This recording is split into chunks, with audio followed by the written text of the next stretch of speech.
Hey everyone, Summer here. So we've made it through the void, we've survived the week that doesn't exist, and now we're staring down New Year's Eve, arguably the most pressure-packed night of the entire year. It's December 30th, which means you've got about 24 to 48 hours to figure out what you're doing tomorrow night. And if you're feeling a little stressed about that, or if you're wondering why society insists we need to have the best night ever on this one specific arbitrary date, you're not alone. Let's talk about New Year's Eve, the expectations, the reality, and how to actually enjoy it instead of spending the whole night feeling like you're failing at celebration. Grab your coffee, let's ease into this. Part 1: The Pressure Problem. Here's what nobody tells you about New Year's Eve. It's the most overrated night of the year, and we all secretly know it, but we keep pretending it's magical anyway. Think about it. New Year's Eve is the only night where there's this massive cultural expectation that you must be having the time of your life. You're supposed to be at the perfect party, wearing the perfect outfit with the perfect people, drinking champagne at midnight, kissing someone special, and feeling like you're launching into a brand new chapter of your life. And if you're not doing all of that, if you're home in sweatpants, if you don't have a kiss at midnight, if you're working, if you just don't feel particularly excited about the arbitrary transition from December 31st to January 1st, then somehow you're doing it wrong. That's ridiculous. I've had New Year's Eves at fancy parties where I felt lonely in a crowd. I've had New Year's Eves at home alone that felt peaceful and perfect. I've had New Year's Eves where I had massive plans that fell through, and I spent the night feeling disappointed. And I've had New Year's Eves where I had zero plans and ended up having unexpected adventures. Common thread?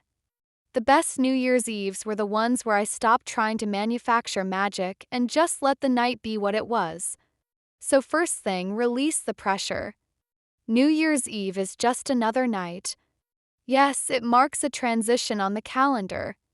But your life doesn't magically transform at midnight.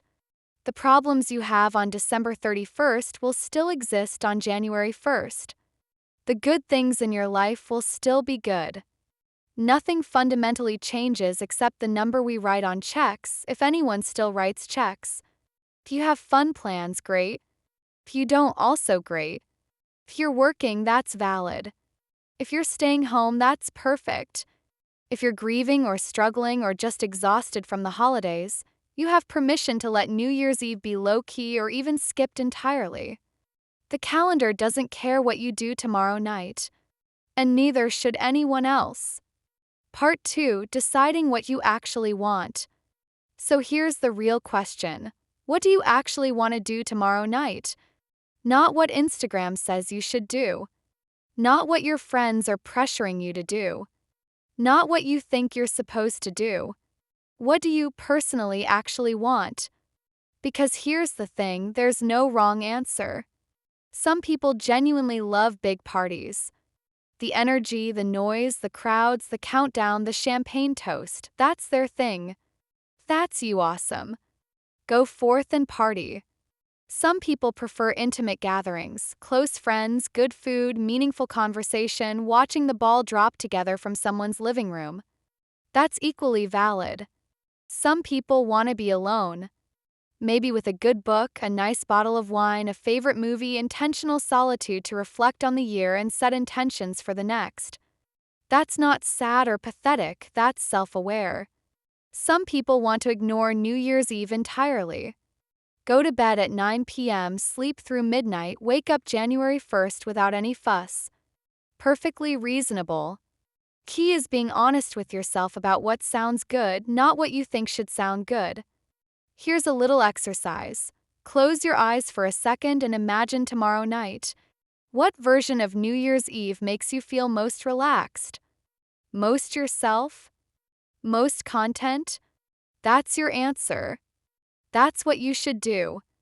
If the answer is, nothing sounds good because I'm exhausted from the holidays and just want to survive until January 2nd when life returns to normal, then your New Year's Eve plan should be survive. Rest. Lower all expectations to zero. There's no prize for having the most epic New Year's Eve. There's no judgment committee evaluating whether you celebrated correctly. You get to define what a good night looks like for you. Part 3: Practical Getting Ready Advice. Okay, so you've decided what you want to do. Now let's talk about actually getting ready depending on what you chose. If you're going out, first, lower your expectations about what going out requires. You don't need a brand new outfit. You don't need to spend a fortune. You can wear something you already own and feel good in. Comfortable shoes are more important than fashionable shoes when you're standing around at a party for hours. Make plans but hold them loosely.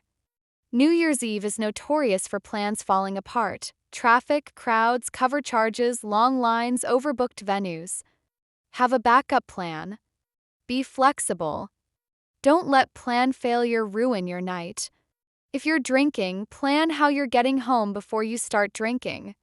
Uber, Lyft, designated driver staying over. Figure it out in advance so drunk you doesn't have to make safety decisions. Eat before you go out. Seriously. Alcohol on an empty stomach plus expensive bar food is a recipe for regret. If you're staying in, treat it like the intentional choice it is, not a consolation prize. Make your space nice. Light candles, put on good music, prepare food you actually enjoy. Create ambience. If you're alone by choice, honor that. Journal, reflect, set intentions, watch the movie you've been wanting to see, take a long bath, do whatever feels nourishing. If you're alone but wish you weren't, reach out. Text friends who might also be home. Video chat someone. You're probably not the only person in your circle who opted out of big plans. If you're hosting, keep it simple. You don't need elaborate decorations or complicated food. Snacks, drinks, good playlist, comfortable seating, that's it. Your friends are coming for connection, not to judge your hosting skills. Let people contribute. Potluck style means less stress for you and more variety for everyone. Have a plan for midnight, whether you're watching the ball drop, doing a countdown, toasting with champagne, or ignoring it entirely. Just decide in advance so there's no awkward "wait, is it midnight?" moment. If you're working, first, you have my sympathy. Working New Year's Eve while everyone else is celebrating is rough. But also, there's dignity in it. Someone has to staff hospitals, police departments, fire stations, gas stations, 24-hour diners. If that's you, know that you're appreciated even if it doesn't feel like it.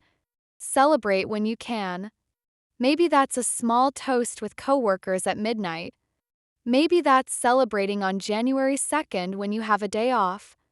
Holidays don't have to happen on their designated dates. Conclusion. Here's what I want you to know going into tomorrow night. New Year's Eve is just a night.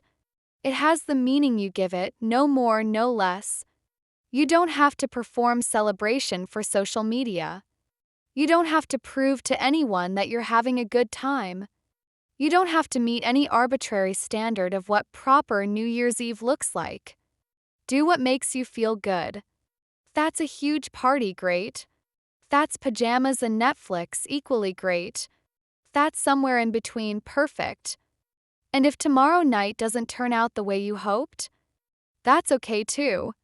It's just one night. January 1st arrives regardless of whether December 31st was magical or mediocre. The real gift of New Year's isn't the party, it's the fresh start. The sense that you get to try again, do better, be kinder to yourself, make different choices. And that gift is available whether you spent New Year's Eve at a glamorous party or asleep on your couch at 10 p.m. So release the pressure. Decide what you want. Make a simple plan. And then just show up for whatever tomorrow night brings without judging yourself for how you celebrate or don't celebrate. This is Summer, and you've been listening to Red Dirt Radio. However you're spending New Year's Eve, I hope it's exactly what you need it to be. And I'll see you on the other side, in 2026, when we're all trying to remember to write the correct year on things and wondering where the time went. Happy New Year, everyone! You're going to be just fine.